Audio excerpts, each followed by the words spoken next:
제가 오늘 제목으로 잡은 것은 뭐냐면 하나님의 사랑과 늙은 선지자입니다. 제가 성경에 있는 그 단어들을 그대로 가지고 왔는데요. 오늘 열왕기 13장에 등장하는 이 하나님의 사랑과 그리고 늙은 선지자라는 인물과 그리고 여로보암이라는 북방 이스라엘의 왕에 대해서 한번 살펴보는 시간을 가졌으면 좋겠습니다. 먼저 우리 열왕기상 13장에 있는 말씀을 한번 먼저 읽고 시작하도록 하겠습니다. 1절과 2절에 있는 말씀입니다. 때에 하나님의 사람이 여호와의 말씀으로 인하여 유다에서부터 베델에 이르니 마침 여로보암이 단 곁에 서서 분향하는지라. 하나님의 사람이 단을 향하여 여호와의 말씀으로 외쳐 가로되 다나 다나 여호와께서 말씀하시기를 다윗의 집에 요시아라는 이름하는 아들을 낳으리니 저가 내 위에 분향하는 산당 제사장을 내 위에 제사할 것이요 또 사람의 뼈를 내 위에서 사르리라 하셨느니라 하고. 자, 오늘은 이 본문과 또 13장 그 위에 등장하는 이 하나님의 사랑과 여로보암 그리고 이 늙은 선지자에 관련된 이야기를 우리가 한번 살펴보았으면 좋겠습니다. 여기에 이름이 등장하지 아니하고 하나님의 사람이라고 소개되어지고 있습니다. 이 하나님의 사람이라는 이름이 없는 이 하나님의 사람이라는 이 사람에 대해서 한번 살펴보기로 하는데요. 먼저 성경에는 이 하나님의 사람이란 용어가 성경에 자주 등장하는 것을 볼 수가 있습니다. 우리가 성경에 자주 볼 수 있는 것은 사람 이름 앞에 수식어로 등장하는 하나님의 사람이라는 수식어가 등장하는 경우가 있습니다. 우리가 예를 들면 하나님께서 하나님의 사람 모세 그리고 하나님의 사람 다윗 이렇게 할 때 앞에 모세와 다윗 앞에 수식어로 하나님의 사람이란 이름이 등장합니다. 엘리야에도 그랬고 엘리사에도 그런 일들이 성경에서 반복되는 것을 볼 수가 있습니다. 그리고 또 하나님의 사람이 등장하는 경우는 이 사사기서에 보면은 이 삼손의 출생 과정 속에서 하나님의 천사가 삼손의 출생에 대해서 예언할 때 그 삼손의 어머니에게 이야기합니다.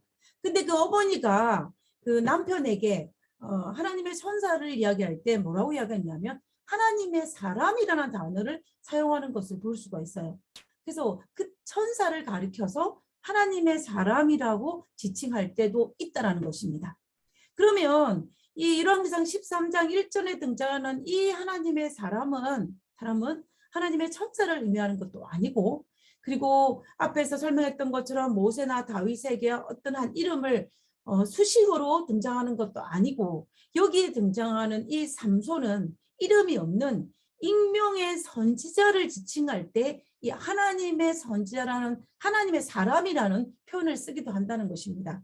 예를 들면은 뭐 그 엘리야나 엘리사처럼 또 큰 사역을 한 것은 아니지만 이름도 없이 빛도 없이 하나님을 위해서 봉사한 선지자를 지칭할 때 하나님의 사람이라는 그 용어를 사용하는 경우가 있다는 것입니다. 그래서 열왕기상 13장에 등장하는 이 하나님의 사람도 이름이 밝혀지지 아니한 하나님의 빛도 이름도 없이 봉사였던 한 명의 하나님의 선지자라고 우리가 볼 수가 있다는 것입니다. 하나님의 사람 참 멋진 말이지 않습니까? 하나님의 사람. 그래서 저는 이 하나님의 사람이란 이 이름만 있으면 사실은 앞에 다른 수식어가 다른 이름이 별로 필요 없을 것 같아요. 우리가 하나님의 사람으로 살 수 있다면 우리가 얼마나 행복한 사람일까? 제가 이 하나님의 사람에 대해서 한번 생각해 보는 것 같습니다. 그러면 이 조금 전에 살펴보았던 이 하나님의 사람의 하나님의 13장에 있는 그 시기적인 역사적인 배경이 무엇인지를 우리가 이 시간에 한번 살펴볼 필요가 있습니다. 이 하나님의 사람으로 불려졌던 이 열왕기상 13장에 등장하는 배경을 살펴보려면 우리가 열왕기 13장 이전에 어떤 스토리가 있었는지를 우리가 살펴보아야 합니다. 통일 왕국의 마지막 왕이었던 솔로몬이 죽었습니다.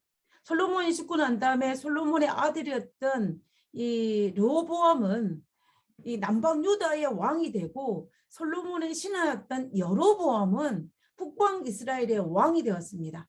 북방 이스라엘 10지파의 왕이 되고 그리고 이 르호보암은 이 예루살렘 성전이 포함되어져 있는 땅에 두 지파의 왕이 되어 있는 것을 우리가 볼 수가 있습니다. 그런데 이제 이 이스라엘 나라가 북쪽 남북에 딱 갈라지고 나서 나누어지다 보니까는 이제 문제가 발생한 것입니다. 어떤 문제가 발생을 했냐면 여러 가지 문제 중에 이스라엘 백성들에게 가장 중요한 문제는 영적인 부분입니다. 신앙적인 부분이에요. 그래서 그들은 주기적으로 예루살렘 성전에 올라가 가지고 하나님께 예배를 드려야 하는 그러한 어떤 의무 아니면 자기의 삶의 가장 중요한 부분이 남아있었던 것입니다. 그런데 예루살렘 성전이 어느 땅에 속해져 있었냐면 이 남방 유다 땅에 속해져 있었던 것이에요.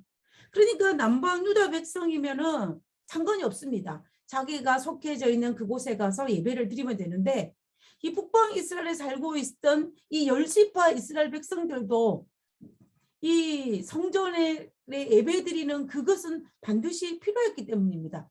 남방 유다 사람들만 예루살렘 성전에 가서 예배 드려야 되는 것이 아니고 북방 이스라엘에 속해 있는 그들도 또한 마찬가지로 예루살렘에 가서 성전에 하나님께 예배 드려야 되는 그 사실인 것입니다. 그러니까 북방 이스라엘의 입장에서는 국경을 넘어가야 되는 상황이 발생한 것입니다. 우리가 예를 들면 우리가 이 일제시대 때에 이제 해방이 되고 난 다음에 남과 북이 나눠지지 않았습니까? 그때는 국경선이 아주 엄숙하게 있지 않았기 때문에 북한에 있는 사람들과 남한의 사람들이 이 몰래 왕래가 가능했을 것입니다. 공식적인 아닐지라도. 오늘날에는 이제 6.25가 터지고 난 다음에 이 철조망해하고 아주 경계가 태세가 돼서 이 남북이 오가는 일들이 정말 어려운 일이지만은 6.25 전에는 우리 조상들을 통해 들어보면은 그런 일들이 비일비재 않았다는 것을 우리가 알지 않습니까? 지금 이 남방 유다와 북방 이스라엘 사이에 나라가 나누어지긴 했지만 오고 가는 사람이 많았던 것입니다. 그래서 이제 북방 이스라엘의 왕의 입장이 여로보암의 입장은 어떤 입장이었냐면 이스라엘 내 백성이 비록 열지파의 왕으로 되었지만 내 백성이 이 이스라엘의 절기가 되어서 예루살렘의 성전에 내려가면 내 백성이 나에게 오지 아니하고 이 남방 유다 르호보암에게 혹시나 가지 않을까라는 그런 마음이 생겼어요.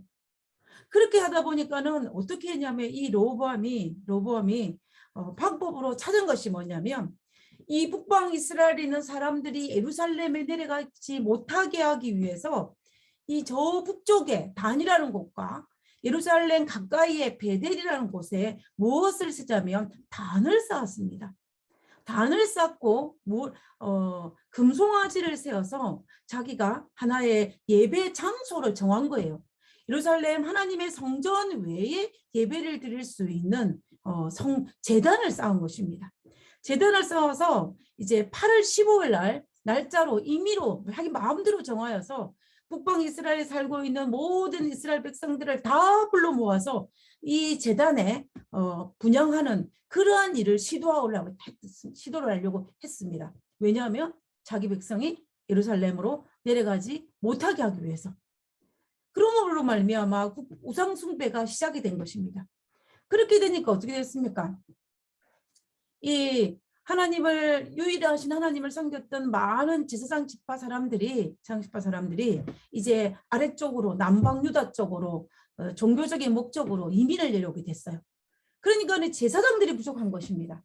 그러니까는 이제 차후책으로 여로보암이 어떻게 하냐면 레위 지파가 아닌 보통 사람이라 할지라도 자기가 자원하는 자에게 제사장으로 삼아가지고 이 단과 베델에서 제사를 드리는 그런 일들이 하게 된 것입니다.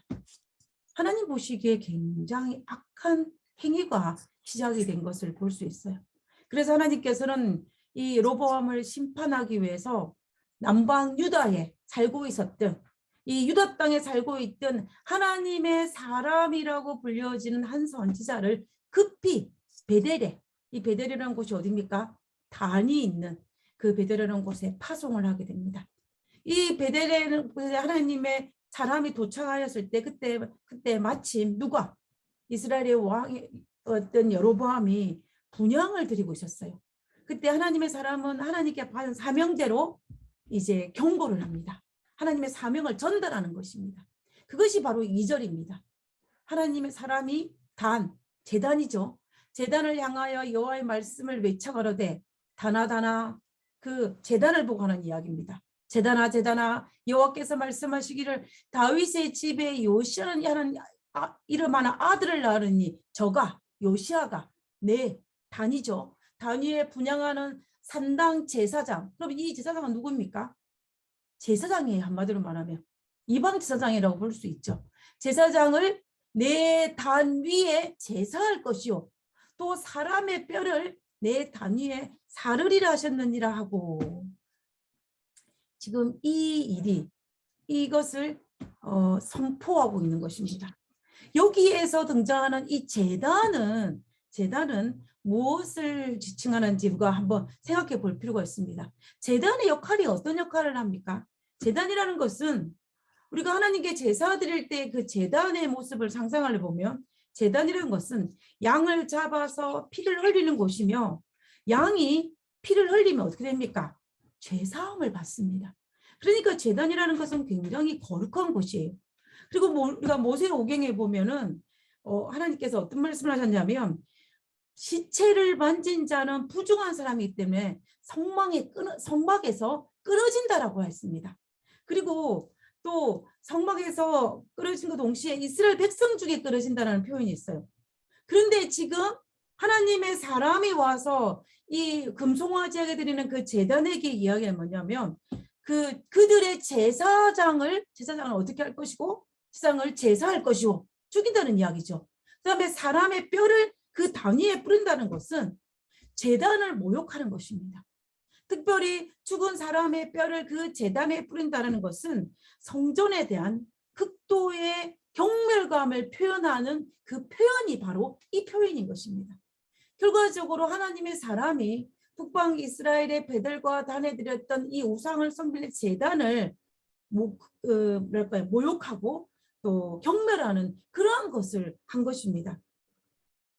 자, 이 이야기를 들었던 이 산당의 제사장과 여로보암이 어떤 반응을 보일까요? 자기가 드려지는 예배를 모욕한 것입니다. 자기가 드려진 예배를 경멸하고 있는 그런 상황이 벌어진 것입니다. 자, 그렇게 말했을 때 이 하나님의 선지자가 뭐냐면은, 내가 말한 이 하나님의 이 말씀이 얼마나 확실한지를 보여주기 위해서 예조를 보여준다고 그랬습니다. 예조가 뭐냐면은 미래에 일어날 일이 일어날 것이라는 확실한 증거를 보여주는 거예요. 자, 3절입니다. 그날에 저가 예조, 일이 일어날 것을 보여주는 것을 들어 가로되, 예조를 들어 가로되, 이는 여호와의 말씀하신 예조라. 단이 갈라지며 그 위에 있는 재가 쏟아지리라. 단이 갈라지며 그 위에 있는 재가 쏟아지리라 그런 것입니다. 그 말을 들으니까는 이 제단 위에 있는 단이 무너진다는 이야기인 거예요. 그 말을 들으니까 어떻게 합니까? 여로보암 왕이 화가 났어요. 화가 나가지고 4절입니다. 여로보암 왕이 하나님의 사람의 베들레헴 단을 향하여 외쳐 말함을 들을 때에 단에서 손을 펴며 저가 누굽니까? 하나님의 사람이죠. 저를 잡으라 하더라. 저를 향하여 편 손이 말라 다시 거두지 못하며 여로보암의 손이 딱 멈춰버린 것입니다. 그리고 5절에 하나님의 사람의 여호와의 말씀으로 보인 예조대로 이렇게 단이 갈라지며 이제 재가 단에서 쏟아지는 그런 예조가 성취되는 것을 볼 수가 있었다는 것입니다. 예언이 성취된 것입니다. 하나님께서 미리 보여준 그 예언이 얼마나 정확한지 하나의 증거로서 이 단이 갈라지고 재가 되어 단에 쏟아지는 그 일이 예언이 성취되는 것을 볼 수가 있는 것입니다. 아마도 이 단은 제단을 쌓은 지 얼마 됐겠습니까? 얼마 되지 않았어요. 이제 이 제단을 쌓은 지 얼마 되지 않아 새 것입니다. 그럼에도 불구하고 단이 갈라졌어요. 오래 10년, 20년, 100년, 200년 됐으면은 혹시나 그럴 수 있을 거라고 생각했지 모르겠지만, 이 제단은 이제 여로보암이 쌓은 지 얼마 되지 않았음에도 불구하고 단이 갈라지고 재가 단에서 쏟아지는 것을 바라보면서 그들은 이 하나님께서 하신 이 말씀이 얼마나 정확한지 그는 알아야 했을 것입니다. 자, 그러면 이제 이 여로보암의 상황을 한번 보겠습니다. 여로보암의 입장이 어떻습니까? 갑자기 하나님의 사람이라는 사람이 나타나가지고 이러는 걸 했는데, 그래서 자기가 손을 펼쳐서 저를 잡으라고 했는데 어떻게 합니까? 팔을 거두지 못하는 상황이 발생한 것입니다. 얼마나 당황했겠습니까? 그래서 여로보암은 이 하나님의 사람에게 자신의 팔을 다시 회복시켜 달라고 요청을 했습니다. 참 그런데 그 신기하게도 우리가 그 뒤에 성경줄을 보면은 하나님의 사람이 여호와께 은혜를 구함으로 말미암아 이 악한 여로보암의 왕의 손이 다시 회복되는 상황이 벌어집니다. 여로보암은 우상 숭배자에 빠져 있습니다. 우상 숭배에. 여로보암이 하나님의 선지자를 체포하라고 명령을 했어요. 자기만 우상 숭배를 한 것이 아니라 백성들도 우상 숭배를 하도록 동조를 했습니다. 그럼에도 불구하고 하나님께서는 어떻게 했습니까? 여로보암의 팔을 은혜로 고쳐줬습니다. 하나님의 자비입니다. 하나님의 자비는 회개한 자에게만 내려지는 것이 아니라 아직도 회개하지 아니한 여로보암에게 내렸다는 사실을 우리는 절대로 잊어서는 안 됩니다. 하나님은 회개한 자나 회개하지 않은 여로보암에게도 자비를 베풀고 있다는 사실이에요. 우리가 하나님의 자비를 받고 있습니까? 하나님의 자비를 받고 있다고 내가 하나님 안에서 아주 건강한 그리스도의 삶을 살고 있다는 증거가 되지는 못한다는 거예요. 여로보암도 하나님의 자비를 받으니까 우리가 이 사실을 살피면서 하나님께서 내게 자비를 베풀고 있다는 사실, 그리고 하나님이 정말 이 악한 여로보암에게도 자비를 베풀고 있다는 이 사실을 우리가 묵상하면서 정말 우리에게 주어진 이 하나님의 은혜의 기간에 정말 하나님의 은혜에 취해서 교만하지 말고, 그리고 하나님의 은혜에 감사하면서 또 하나님께 더 가까이 나아갈 수 있는 하나로 기회로 삼아야지, 내가 하나님 자비를 받고 있다고 해서 내가 교만하면 안 된다는 것을 우리는 이 악한 여로보암에게 베풀으신 하나님의 자비를 통해서 알 수가 있다는 것입니다. 저는 이제 이 열왕기 13장에서 등장하는 세 사람에 대해서 한번 살펴보기를 원하는데요. 이 첫 번째가 누구냐면 하나님의 사람입니다. 이름도 없는 이 하나님의 사람. 이 하나님의 사람에 대해서 한번 살펴볼 것인데요. 이 하나님의 사람은 하나님께 지시하신 대로 사명을 아주 잘 감당을 했습니다. 그죠? 그리고 잘 감당을 하고 이제 자기의 사명을 완수하고 이 여로보암에게 경고를 하고 돌아가면 됩니다. 이제 마무리만 잘하면 되는 거예요. 그런데 우리가 알다시피 사탄은 어떻게 합니까? 사탄은 우리를 가만두지 않아요. 사탄은 사명을 잘 감당했다고 하는 그 순간에, 이제 잘 끝났다는 그 순간에, 그리고 어깨에 힘이 들어가는 그 순간에 사탄은 그 기회를 놓치지 아니하고 유혹을 합니다. 지금 하나님의 사람은 이제 하나님의 사명을 다 완수하고 이제 집으로 돌아가는 그 순간을 포착을 하고 이제 사탄이 이 하나님의 사람을 유혹하고 그로 말미암아 위기에 처하는 이 하나님 사람의 모습을 볼 수가 있습니다. 이제 그 위기를 한번 살펴보기로 하는데요. 첫 번째 위기입니다. 첫 번째 위기는 여로보암 왕으로부터 유혹이 주어집니다. 열왕기상 13장 7절에 보면 여로보암 왕이 하나님의 사람에게 이르되 나와 함께 집에 가서 몸을 쉬라. 내가 내게 무엇을 주리라? 예물을 주리라. 예물을 주리라 이야기합니다. 하나님의 사람에게 첫 번째 위기입니다. 이게 무슨 위기냐? 위기죠. 성경에도 보면은 이 위기에 많은 사람이 넘어갔습니다. 엘리사의 사원이었던 게하시가 넘어갔고, 그리고 출애굽 당시에 이 발람이 넘어갔습니다. 그 외에도 수많은 사람들이 이 유혹에 넘어가는 경우들이 참 많습니다. 그런데 이 하나님의 사람은 이 첫 번째 유혹의 위기에 정말로 너무나 쉽게 통과를 합니다. 그가 뭐라고 이야기하냐면 8절입니다. 하나님의 사람이 왕에 대답하되 왕께서 왕의 집 절반을 내게 준다 할지라도, 10지파의 왕이니까 절반이면 뭐예요? 5지파의 왕, 내가 왕으로서의 지위를 준다 할지라도 나는 왕과 함께 들어가지도 아니하고 이곳에서도 떡도 먹지 아니하고 물도 마시지 아니하리라 라고 이야기합니다. 왜 하나님의 사람이 이렇게 말할 수 있을까요? 그 이유는 바로 이것입니다. 14장 9절. 내가 왜 그렇게 이야기하냐 하면 그 이유를 설명하는 거예요. 곧 여호와의 말씀이 내게 명하여 이르시기를 떡도 먹지 말며 물도 마시지 말고 왔던 길로 도로 가지도 말라 하셨습니다. 그래서 하나님께서 이렇게 말씀하셨기 때문에 왕이 나에게 그렇게 말한다 할지라도 나는 어떻게 하겠다? 나는 왕과 함께 들어가서 떡도 먹지 않고 물도 마시지 아니하겠다라고 이야기하는 것입니다. 하나님의 사람은 첫 번째 위기에서 하나님의 말씀에 순종함으로 말미암아 잘 넘어갔습니다. 아주 잘 넘어갔습니다. 그렇죠? 그래서 성경은 그 다음에 뭐라고 기록하냐면 이렇게 기록합니다. 열왕기상 13장 10절입니다. 이에 다른 길로 가고 누가? 하나님의 사람이 다른 길로 가고 베델에 오던 길로 쫓아 돌아가지 아니하니라. 왔던 길로 돌아가지 아니하고 다른 길을 찾아서 유다 땅 자기 길로 갔다라고 성경은 기록하고 있습니다.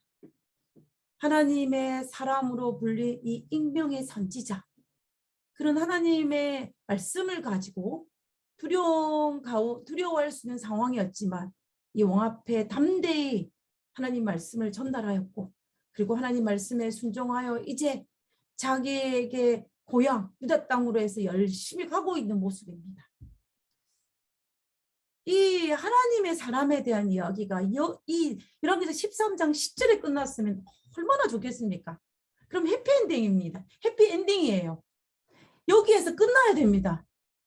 우리의 삶도 어떤 경우에 보면은 내 신앙의 피크일 때 이제 족하다. 여기서 끝났으면 좋겠다라는 생각을 하는 경우가 있지 않습니까? 저는 종종 그런 경우가 있습니다. 내가 만약 이때 내 삶이 끝나면 하늘나라는 따놓은 당상인데, 지금 이런 13, 10절에 보면 딱 여기서 끝나면 이 하나님의 사람에게는 정말로 가장 좋은 그런 결말일 것입니다. 그러나 성경은 하나님의 사람에 대한 이야기가 여기서 끝나지 아니하고 계속됩니다. 제가 오늘 이 본문을 선택하는 이유도 사실은 열왕기상 13장 10절 이후에 등장하는 이 하나님의 사람에 대한 이야기 때문에 제가 오늘 이 본문을 가지고 말씀을 나누기를 원하는 것입니다. 이 이후에 등장하는 사건은 정말 우리들에게 많은 생각을 하게 하고 또 하나님 앞에 숙연해질 수밖에 없는 슬픈 사건이 기록되어 있습니다. 우리가 그 부분을 계속해서 한번 살펴보도록 하겠습니다. 이 하나님의 사람에게 이제 두 번째 위기가 닥치는데요. 그것이 뭐냐면 13장 11절에 있는 말씀입니다. 베델에 누구의 베델입니다. 여기 지명이 중요해요. 베델에 누가 있냐면 한 늙은 선지자가 살더니, 이 베델이라는 곳은 북방 이스라엘 땅이고 특별히 북방 이스라엘 중에서 누가 이 금송아지 제단을 쌓은 지역이에요. 한 늙은 선지자가 살더니 그 아들들이 와서 이날에, 그 이날이라는 것은 하나님의 사람이 여로보암에게 경고했던 그 날입니다. 동일한 그 날에 하나님의 사람이 베델에서 행한 모든 일을 누구에게? 그의 아버지에게 고하고, 또 그가 왕에게 고한 말씀도 저희가 그 아비에게 다 고한지라라고 이야기합니다. 이 이야기를 이 늙은 선지자가 들었어요. 듣고 난 다음에 어떻게 하냐면 하나님의 사람의 뒤를 쫓아갑니다. 어디로 갔는지를 아들에게 듣고 쫓아갑니다. 그리고 난 다음에 15절에 저가 베델에 사는 한 늙은 선지자가 그 사람에게, 하나님의 사람에게 이르되 나와 함께 집으로 가서 떡을 먹어라. 떡을 먹으라 라고 얘기합니다. 두 번째 위기가 찾아온 거예요. 두 번째 위기가 찾아왔습니다. 그때 하나님의 사람이 이 한 늙은 선지자가 와서 우리 집에 가서 같이 떡을 먹자 이렇게 얘기하니까 하나님 사람이 이번에도 어떻게 얘기합니까? 하나님 사람이 하는 말이 나는 그대와 함께 돌아가지도 못하겠고 그대와 함께 들어가지도 못하겠으며 내가 이곳에서 그대와 함께 떡도 먹지 아니하고 돌아가지도 아니하고 들어가지도 아니하고 이곳에서 떡도 먹지 아니하겠다 이야기합니다. 왜냐하면 이는 여호와의 말씀이 내게 이르시기를 내가 거기서 떡도 먹지 말고 물도 마시지 말며 또 내게 오던 길로 돌아가지 말라 하셨습니다. 똑같이 하나님의 말씀을 가지고 이 자기 집으로 초청하는 이 늙은 선자의 초청을 거절합니다. 두 번째 위기도 무난히 넘어갔어요. 무난히 넘어갔습니다. 무엇을 가지고? 하나님의 말씀을 가지고. 여기서 끝난 것이 아니라 또 세 번째 위기가 찾아옵니다. 이제 이 늙은 선지자가 광고를 합니다.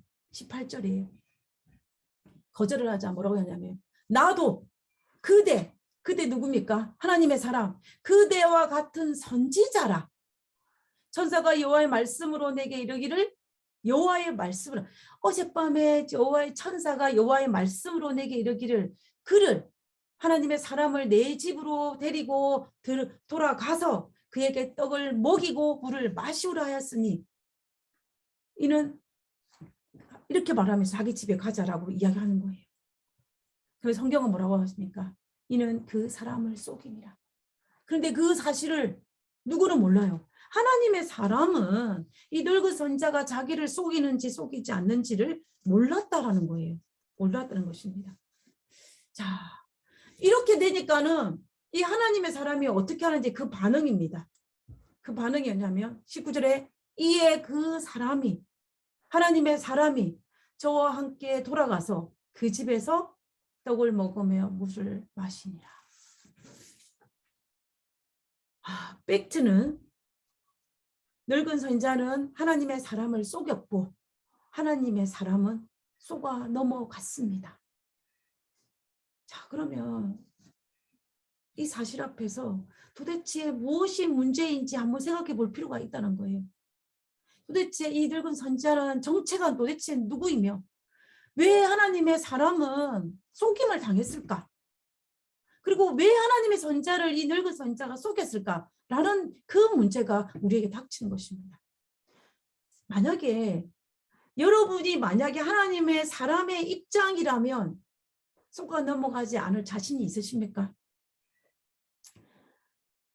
만약에 저라면 제가 상상을 한번 해봤습니다. 저에게 와가지고 나도 그대와 같은 선자라라고 말한 그 사람의 모습을 가만 보니까 이 나이가 굉장히 많았던 것 같아요.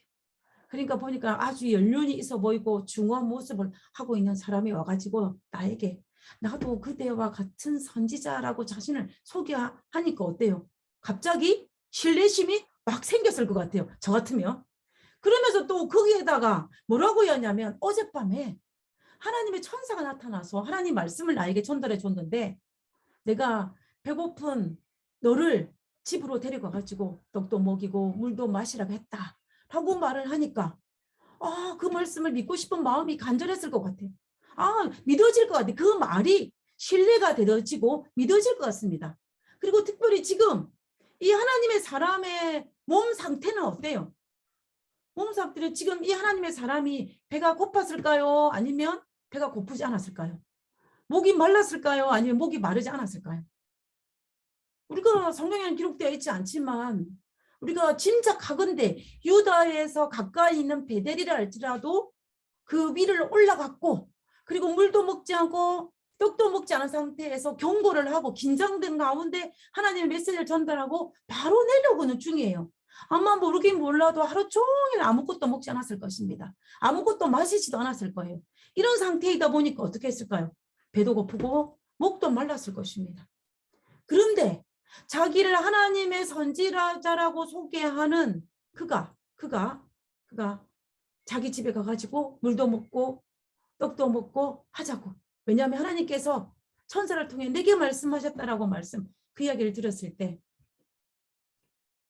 어떻게 의심할 수 있겠습니까? 하나님의 사람이. 아마 하나님의 사람은 이렇게 생각했는지 몰라요. 역시 우리 하나님이야. 우리 하나님이 나의 필요를 너무나 잘 알고 계시는 분이야. 나의 목마름도 나의 배고픔도 아시고 하나님께 나를 위해서 또 다른 하나님의 선자를 제공해 주셔서 나에게 이 배고픔과 이 갈증을 해결하게 하시는구나. 역시 우리 하나님은 자비 하나님이고 나의 모든 것을 아신 하나님이야 라고 생각하지 않았을까. 저 같으면 그랬을 것 같아요. 저 같으면. 저라도. 제가 이 본문을 읽으면서 저였더라도 이 사탄의 세 번째 유혹에 영락없이 넘어졌을 것 같습니다. 하나님의 사람의 생각에도 자신이 이 늙은 선지자의 집에 들어가서 먹고 마시는 것이 분명히 맞다고 생각했을 것입니다. 그랬던 생각이 드니까 어떻게 자신감 있게 그가 선지자의 집에 들어갔고 자신감 있게 물도 먹고 떡도 마셨을 것입니다. 그러나 결과는 어때요? 그러나 팩트는 사실은 틀렸다라는 거예요. 이것이 중요한 관건이라는 것입니다. 자, 그럼 여기에서 하나님의 사람이 실수한 것이 무엇입니까? 어디에서부터 잘못했다는 거예요? 그리고 여기서도 살펴볼 필요가 있는 것입니다. 첫째는 하나님의 사람이 실수한 부분이 무엇인가? 첫째는 이 늙은 선지자가 어디에서 살고 있는지를 생각해 볼 필요가 있다는 거예요. 다시 말하면 무슨 말이냐면 이 하나님의 사람은 자신에게 하나님의 선지자라고 소개하는 이 늙은 선지자가 어떤 사람인지를 확인하는 작업을 하지 않았습니다. 그 말이 무슨 말이냐면 내가 눈에 보기에는 아주 연륜이 있어 보이고 온화해 보이고 선지자처럼 보이는데 정말 이 사람이 하나님의 사람인지 아닌지를 생각해야 하는데 그 생각을 하지 않았다는 거예요. 그리고 또 어떤 거예요? 북방 이스라엘에 하나님의 선지자가 있을 거는 의문을 품어야 되는데 그것을 품지 않고 무엇을 믿은 거예요? 자기의 눈을 믿은 것입니다. 그리고 자기의 지금 상황을 본 거예요. 그래서 등한 것입니다. 자, 제가 그러면은 이 늙은 선지자에 대한 우리가 의문점을 가질 수 있는 것이 성경에 몇 가지가 있습니다. 첫 번째는 이 늙은 선 살았던 장소가 그냥 베델이라는 곳이에요. 제가 앞에서 말했듯이 이 베델이라는 곳은 어떤 곳이었냐면 여로보암이 우상을 섬길 수 있는 송아지 제단을 쌓은 곳입니다. 그럼 그렇게 되니까 어떤 일이 있었냐면은 북방 이스라엘에 하나님을 진실히 섬겼던 레위지파 사람들이 그리고 경건한 사람들이 많이 어디로 이주를 했냐면 남방 유다로 이주를 했어요. 신앙을 찾았어. 그렇다면 다른 말로 하면 북방 이스라엘의 경건하고 믿음이 좋은 사람들은 종교적인 이유 때문에 신앙적인 이유 때문에 북방 이스라엘에 많은 사람이 이주를 했다라는 사실이에요. 그런데 그럼에도 불구하고 자칭 하나님의 사람이라고 하나님 선지자라고 생각했던 이 늙은 선자는 어디에 거주하고 있다는 거예요? 베델에 거주하고 있다는 거예요. 그러면 왜 그가 많은 사람이 이주했음에도 불구하고 여전히 베델에 거주하고 있었는지를 생각해 봐야 되는 거예요. 의심을 가져야 된다는 것입니다. 근데 누구는? 하나님 사람은 거기에 대해서 의심하지 않았다는 거예요. 그다음에 두 번째는 뭐냐면 두 번째는 이 늙은 선지자 아들들이 우상 숭배에 참여하도록 허용했다는 거예요. 우리가 여기에서 이 문장이 왜 어떻게 나올 수 있냐면은 우리가 앞에 본문을 읽어보면 이 늙은 선지자 아들들이 여로보암이 베델에서 분향 드리는 때 하나님의 사람이 와서 경고하는 그 자리에 아들들이 있었어요. 그 말은 무슨 말입니까? 아버지가 아들이 그 베델의 단에서 금송아지를 숭배하는 분향 드리는 곳에 가도록 아버지가 허락한 것입니다. 그래서 그 아들들이 갔어요.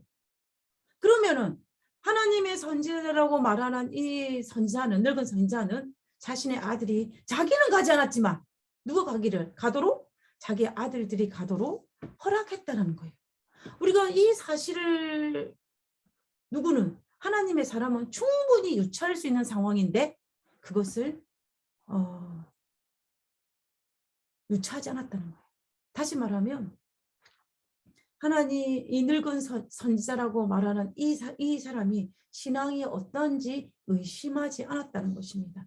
만약에 의심을 품었다면 충분히 지난밤에 하나님께서 천사를 통해서 했던 그 말씀을 하나님께서 오신 말씀인지 아닌지 하나님께 여쭤볼 수 있었을 것입니다.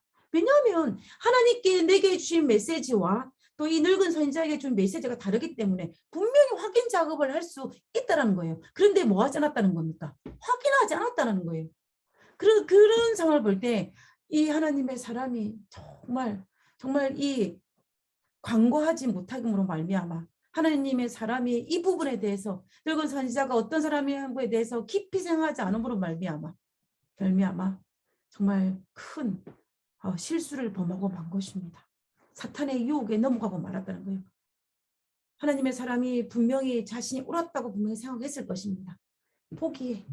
그가 하나님의 선지자였기 때문에 그가 자신감 있게 행동했지만, 그러나 문제는 뭐냐면 그러한 것이 하나님 앞에 죄를 짓는 결과를 가져왔다는 거예요. 얼마나 무서운 일입니까? 내가 분명히 이것은 맞다라고 생각했는데 틀렸다라는 거예요. 자, 그러면 또 우리 늙은 선지자라는 이 인물에 대해서 한번 살펴보도록 하겠습니다. 자, 여기에 등장하는 이 늙은 선지자의 행동을 우리가 어떻게 생각해야 할까요? 여러분, 이해하기가 쉽습니까? 이 늙은 선지자는 분명히 하나님의 사람을 속였고, 그로 말미암아 하나님의 사람을 죽게 만들었어요. 이거 본문을 읽어보면. 그리고 그런데 문제는 뭐냐면 그 이후에 하나님의 늙은 선지자의 반응이 뭐냐면 하나님의 사람이 죽었다는 소식을 듣고 매우 슬퍼합니다. 그리고 그의 시체를 가져와서 자기 묘실에, 자기 집의 묘실에 장사를 지냅니다. 그리고 자기 아들들에게 뭐라고 이야기하냐면 자신도 나중에 죽고 나면은 내 시체를 하나님의 사람과 함께 같은 묘실에 장사해 달라고 이야기를 합니다. 자, 이런 행동을 이해가 가십니까? 도대체 이 늙은 선지자는 왜 이렇게 행동을 했을까? 이해가 되십니까? 이해가 참 쉽지 않은 부분이에요. 만약에 처음부터 이 늙은 선지자가 나쁜 의도를 가지고 하나님의 사람을 속였다라고 생각한다면 이런 행동은 도저히 이해가 되지 않습니다. 그러나 다른 측면에서 이 늙은 선지자가 처음에는 하나님을 속이려고 한 의도가 아니었다라고 생각한다면 이 부분은 이해할 수 있는 부분이에요. 무슨 말이냐면 자신도 마치 자신도 하나님의 선지라고 생각하고 하나님의 사람에게 떡을 주고 물을 대접하는 것이 올바른 행동이라고 생각한다면, 그리고 내가 그것을 철석같이 믿는다면 내가 빨리 가가지고 하나님의 사람을 발걸음을 멈추게 하고 강권하여서 자기 집에 데리고 와서 물을 주고 떡을 주게 하는 그 행동이 이해가 됩니다. 그죠? 그리고 그가 죽었다는 소식을 듣고 슬피 우는 것도 이해되고, 그리고 자기로 말미암아 죽기 때문에 자기 집에 데리고 와서 묘실에 장사 지내고, 그리고 또 그가 정말 하나님의 사람이기 때문에 하나님의 선지자가 확실하기 때문에 자기도 죽고 난 다음에 그 사람과 함께 장사 지내려고 자기 아들에게 이혼을 한 것도 이해가 됩니다. 그리고 또 아마 이 늙은 선지자의 마음속에는 또 그 마음과 함께 또 그런 마음도 있을 거예요. 하나님의 사람이 진짜 하나님의 선지자인지 아닌지 확인하고 싶은 마음. 그리고 그가 여로보암에게 경고했던 그 예언이 진짜 맞는지 맞지 않는지를 확인하고 싶은 충동도 아마 그에게 있었을 것입니다. 그러나 어찌되었든지 간에 이 늙은 선지자는 자기 자신에게 자기가 속았다는 거예요. 그래서 이런 행동을 할 수 있었던 것입니다. 그렇지 아니하고는 우리가 이들 선지자가 한 행동을 우리가 이해하기는 굉장히 힘이 듭니다. 그러면 이 늙은 선지자에게 있는 문제점은 무엇입니까? 그 문제점은 뭐냐면 이 늙은 선지자의 스스로의 생각에는 자신의 신앙을 살피지 않았다는 겁니다. 자신의 신앙이, 자기 신앙이 어떤지, 자기가 하나님과 깊은 교제를 하고 있는지 자기 자신의 신앙을 살피지 않았습니다. 자신이 하나님의 선지자라고 생각만 했지 자신의 행동이, 자신의 삶이 정말로 하나님의 선지자인지 아닌지를 살피지 않았다는 것입니다. 그래서 그는 자기 생각대로 하나님의 사람에게 이렇게 했던 것입니다. 그러나 사실은 어땠어요? 틀렸어요. 분명히 자기는 그게 옳다고 생각해서 했지만 그러나 결과적으로 사실은 팩트는 틀렸다라는 것입니다. 저는 이것이 무서운 것 같아요. 그다음에 이제 또 한 사람, 이 여로보암도 한번 우리가 생각해 볼 필요가 있는 인물입니다. 이 여로보암도 한때는 솔로몬 왕에게 총명받는 신하였습니다. 그리고 행정적으로 영적으로 탁월한 지혜와 신앙심을 가진 인물이 누구냐면 여로보암이었어요. 그래서 하나님으로부터 백성으로부터 추대되어 북방 이스라엘의 10지파의 왕이 된 인물이 바로 이 여로보암이었습니다. 이 여로보암이 솔로몬에게 왜 미움을 받았습니까? 솔로몬이 행한 우상 숭배 때문에 솔로몬에게 미움을 받은 사람이에요. 그만큼 그는 영적인 사람이었고 그다음에 행정 능력이 있는 사람이었습니다. 그랬던 그가 북방 이스라엘의 왕이 되고 난 다음에 자기 백성이 남방 유대 땅 예루살렘 성전에 가지 못하게 하기 위한 그 마음이 너무 간절해서 우상 숭배를 하고 강요하고 있는 그 모습을, 그 행위를 하는 이 여로보암의 생각은 어떨까요? 여로보암의 생각에는 자신의 이런 행동, 왕으로서 내 백성을 보호하기 위해서 내 백성이 다른 나라 남방 나와 적대 관계를 가지고 있는 남방 유다에 내려가는 것을 막게 하기 위해서 왕으로서의 옳은 행동이라고 생각했을 것입니다. 단과 베델의 재단을 쌓는 것은. 그러나 결과는 어때요? 팩트는 틀렸다라는 사실입니다. 이 여로보암은 하나님의 경고에도 불구하고 그런 우상 숭배를 멈추지 아니하였고 백성에게 우상 숭배를 강요하기도 멈추지 않았습니다. 한때는 솔로몬에게 우상 숭배가 잘못됐다고 지적한 사람이었는데 자기 자신이 우상 숭배자가 되는 이 아이러니한 이 상황을 우리가 볼 수가 있다는 것입니다.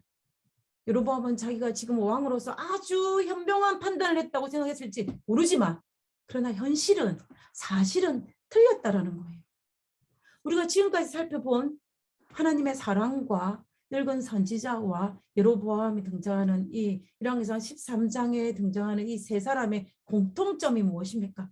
공통점은 모두 다 자기 스스로는 올바른 행동을 했다고 생각했고 자신감 있게 했다, 자신감 있게 한 행동이었다라는 사실이에요. 그러나 팩트는 틀렸다라는 거죠. 이것이 열왕기 13장에 등장하는 세 사람의 공통된 특징입니다.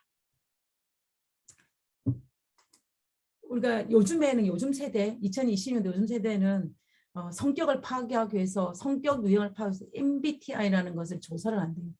이 문항들에서 다 체크를 하면서 자기 성격을 파악하는 것입니다. 우리가 한국에 우리 컴파 선교사들이 있을 때 우리 두 부부의 성격을 어떤 성격인지 파악하기 위해서 이 MBTI 문항을 보냈어요. 그래서 제가 이 답을 적어서 보내서 우리 성향이 어떤 건지 했던 게 있는데요. 근데 우리는 지금은 이 MBTI를 가지고 성격 유형을 형성하는 것이 유행이라고 하지만 사실은 제가 자랄 때 우리가 성격을 파악하기 위해서 했던 것이 혈액형입니다. 그죠? 내가 A형이냐, B형이냐, O형이냐, AB형에 따라서 성격이 어떠하다라고 파악을 하지 않습니까? 근데 저는 제 혈액형은 무슨 혈액형이냐면 O형이에요. 그래서 제가 볼 때 저는 O형의 성격을 가졌다라고 저는 어릴 때부터 생각해 왔어요. O형의 성격의 대표적인 것이 뭐냐면 활발하지만 급한 성격의 소유자예요. 누구처럼? 베드로처럼. 그래서 저는 베드로를 보면서 저랑 정말 닮았다라는 그런 생각을 가질 정도로 제가 이 베드로의 급한 성격을 가졌던 이 O형의 전형적인 성격이라고 생각을 합니다. 근데 O형의 성격 중에 또 다른 성격 중에 하나가 뭐냐면 자기 주장이 강하다는 거예요. 자기 주장이 강하다. 근데 제가 이 O형의 성격에 있는 단점들, 장점이라고 할 수 있는 이 성격들을 가만히 생각하면서 제 삶을 뒤돌아보면 저는 정말 자기 주장이 강한 사람 중에 한 명이었던 것 같아요. 그래서 제가 어디까지나 지금 생각하면 제 판단이었지만 제가 생각하기에 맞다라고 생각하면은 쉽게 제 주장을 꺾지 않았던 성격을 가졌던 것 같습니다. 물론 이런 점이 장점이 되기도 했었어요. 제가 어릴 때 제가 신앙하는 것을 주변에서 참 많은 사람들이 반대를 많이 했습니다. 가족들이 특별히 반대를 많이 했는데 그럼에도 불구하고 제가 생각하기에 하나님을 섬기는 것이 맞다라고 생각했기 때문에 그 어떤 반대에도 불구하고 제가 꺾지를 않았거든요. 그런 걸 보면은 자기 주장이 강한 제 성격이 긍정적으로 작용한 면도 있었던 건 사실인 것 같아요.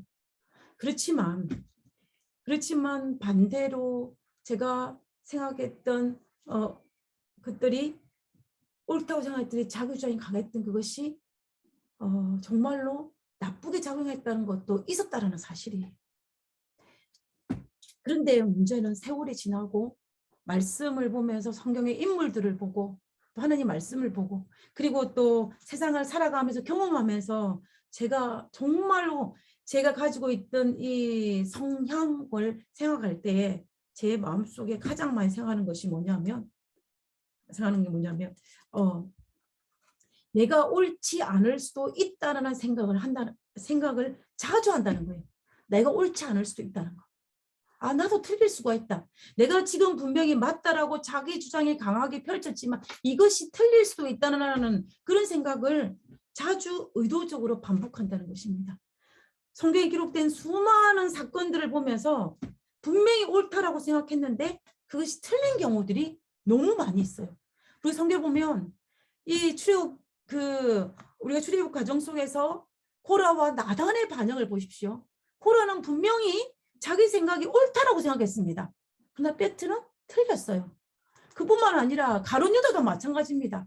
가룟 유다 스스로 생각하기는 예수님을 파는 것이 옳다고 생각했어요. 그러나 틀렸어요. 그리고 사도행전에서 마가를 두고 바나바와 바울이 심히 다투었다 그랬습니다. 바울도 바나바도 자기 주장을 꺾지 않았어요. 자기 생각에는 옳다라고 생각했던 것입니다. 그러나 그 둘 다 맞는 건 아니에요. 그런 것처럼 그리고 또 오늘 살펴봤던 하나님의 사람도 더 늙은 선지자도 자기 생각에는 맞다라고 생각했지만 틀린 경우들이 얼마나 많은지 모른다는 사실이에요. 그래서 정말로 우리가 생각해요. 나도 틀릴 수도 있고 내가 틀렸다고 생각하는 그 상대가 옳을 수도 있다라는 거예요.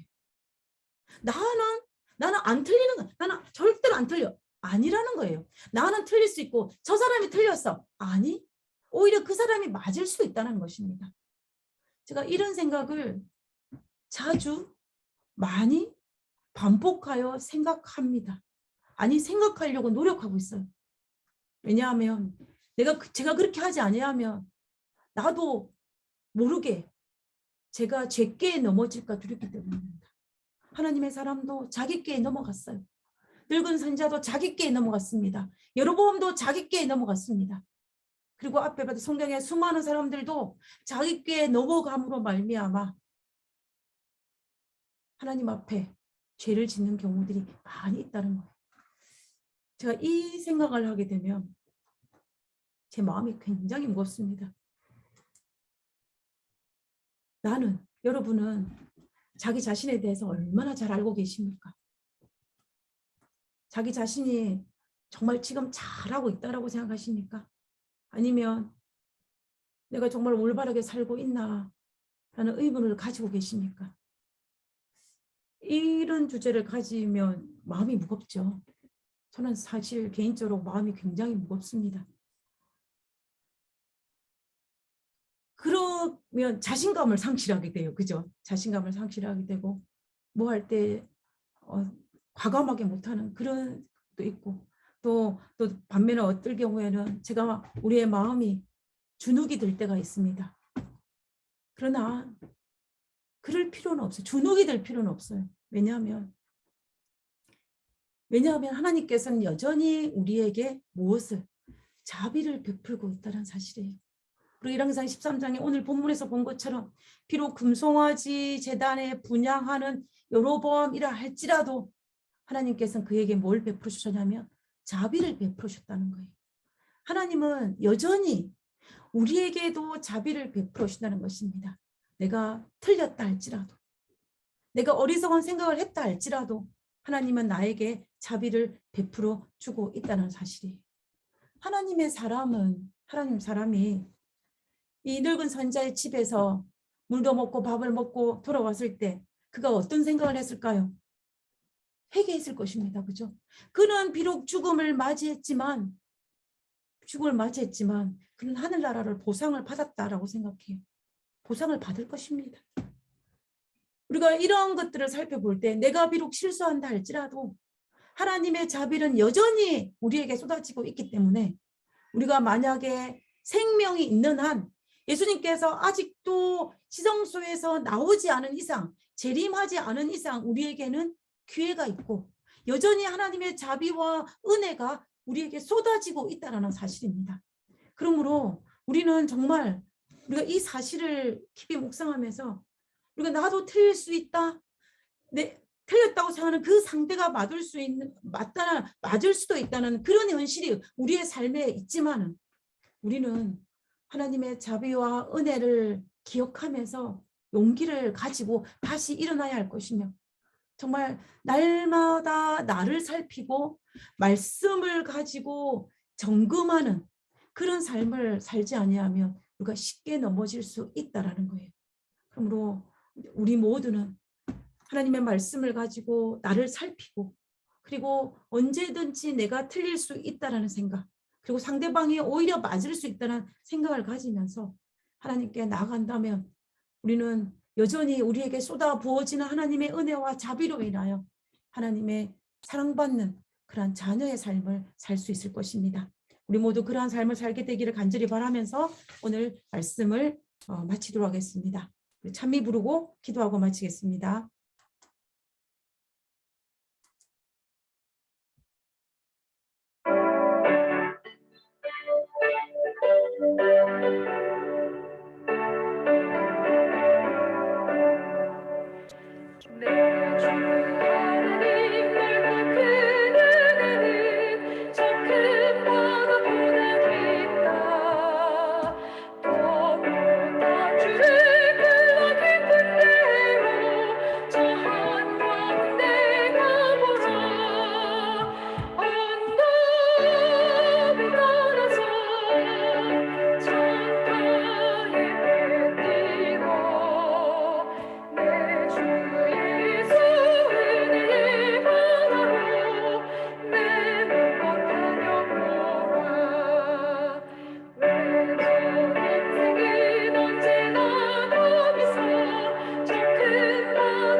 하늘에 계신 하나님 감사합니다.